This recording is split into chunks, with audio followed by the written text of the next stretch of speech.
Here we begin with topic 4A, part 3, ways to control extraneous variables.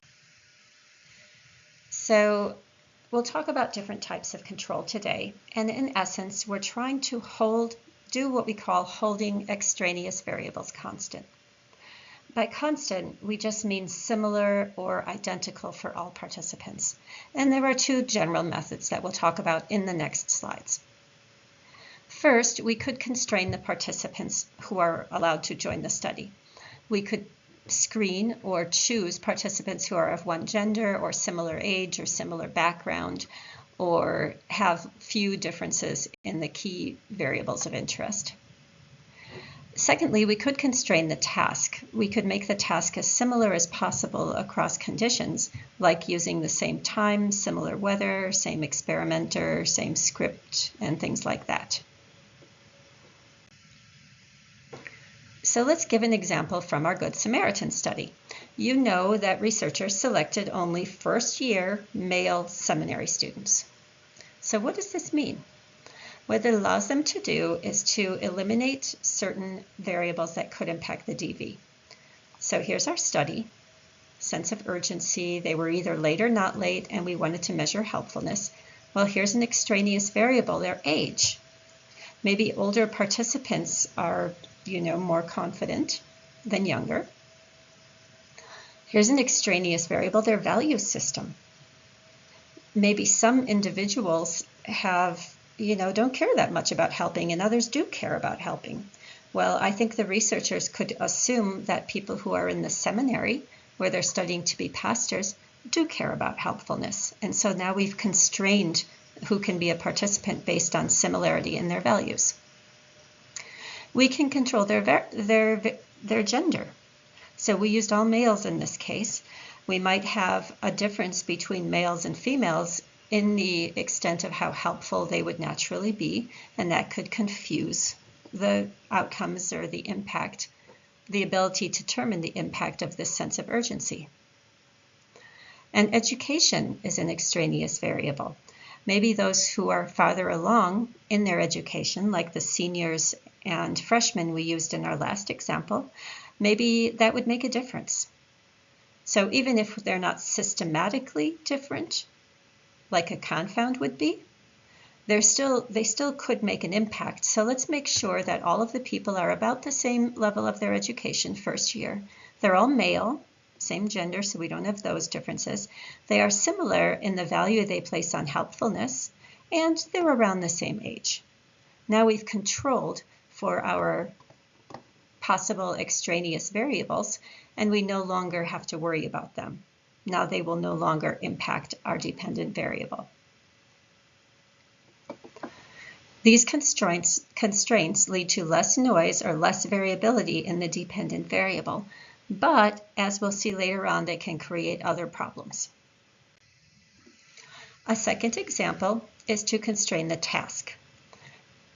In this case, in the Good Samaritan study, researchers likely constrained factors like the script, what the injured person looked like and how the injured person behaved, the experimenter who gave the instructions, the season, time of day, the distance to be walked, and so forth.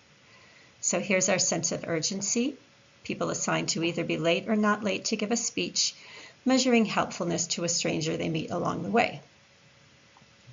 Here's an extraneous variable, the script.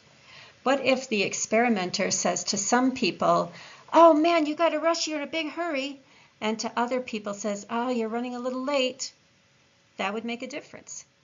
In both cases, the experimenter is conveying a sense of urgency, but the words are different, and that could impact how helpful a person is or how greatly they feel a sense of urgency. And so the researcher wants to make a script so that the words that are said and the affect with which they're said are the same for each participant. Another extraneous variable is the injured person. We want to make sure the injured person, if at all possible, is the same person, and if it's not the same person, we want to make sure that they're very similar, dressed the same sex, same age, and so forth.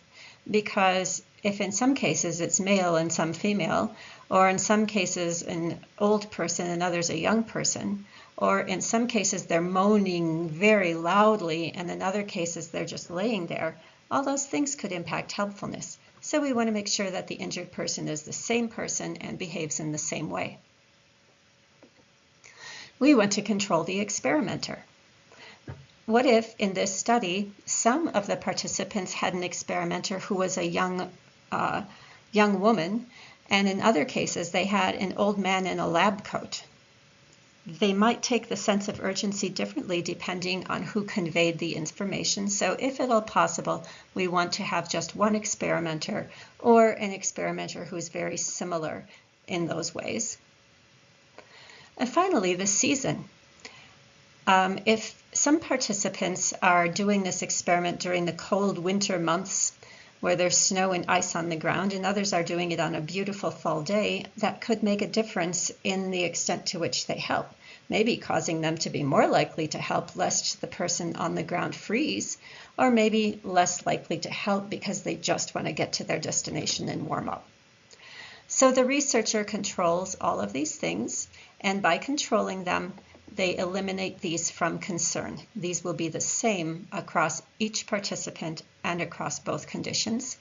And once again, these constraints also lead to less noise, less variability in the dependent variable, so a sounder quantitative study, but possibly other problems that we will see later on. Another way to think about controlling the extraneous variables is through placebos. And a placebo is just a harmless drug that looks like the real drug given to patients in a control condition in an experiment. So you can see both these medicines look exactly the same, but one is real and one is fake. Why would we want to have this fake medication? Because if we don't, we could have an extraneous variable called the placebo effect. The placebo effect is when a person has a response to a fake treatment. So both of these individuals are taking a drug, and both of them have an improvement because they're doing something to contend with their condition. That's what the placebo effect is. It's a real improvement in symptoms, even when the medication is fake. It's related to expectancy, or perhaps the attention that they've been given in getting the treatment.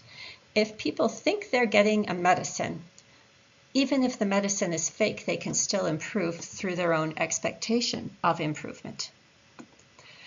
This is a problem in experiments because if people know whether they are receiving a real fake medicine or a real fake treatment, their expectancy of recovery instead of the actual medication might produce the improvement.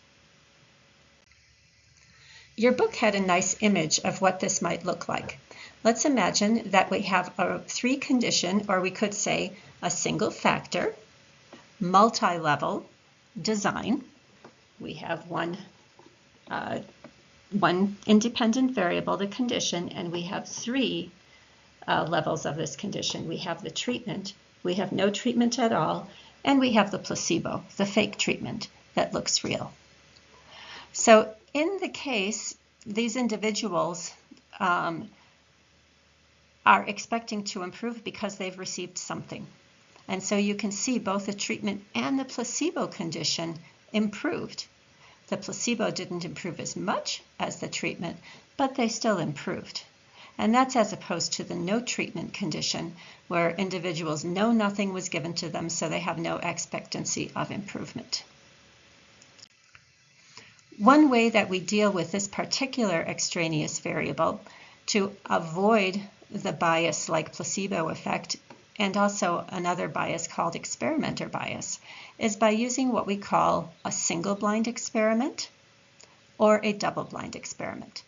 In a single-blind experiment, participants don't know whether or not they received the real drug, but the experimenters know which people are in which group. So in this example on the left, you can see that this guy without the blindfold is the experimenter. The guy with the blindfold is the participant. The researcher knows that he's giving the participant the real drug or the fake drug, but he doesn't know. The one who's in the study doesn't know. And so what this does is it eliminates biased responses like the placebo effect. The double-blind condition is when neither the participants nor the receiver don't know who received the real treatment. So you can see here the experimenter has the blindfold, as does the participant. So neither of them know if that participant is receiving the real drug. And what this avoids is the possible errors based on the experimenter expectancies. So if the experimenter knows that this guy's receiving the drug and this guy's receiving not the drug, they may interpret the results differently just by the fact that they have their own bias based on their hypothesis. So the optimal situation is this double-blind version of the study where neither participants nor the researcher knows what treatment group any individual is in. So to summarize the last 3 lectures, in brief, we know that experiments have to have 2 requirements: the manipulation of the IV and the control of the extraneous variables. We know that problem variables include these extraneous variables that systematically could affect the DV, and confounding variables that systematically affect the conditions of the IV differently and could affect the DV. We know that participants are assigned to 1 or more conditions: experimental conditions and control conditions. We know that we have 4 types of control conditions that we're discussing here: a waitlist control condition, placebo control, comparison to traditional treatment, and a no treatment control. And we talked about how we can avoid bias by keeping involved parties unaware of conditions. In a single-blind study, experiments know, but the participants do not know which group. And in the double-blind study, neither experimenters nor participants know which group any individual is in.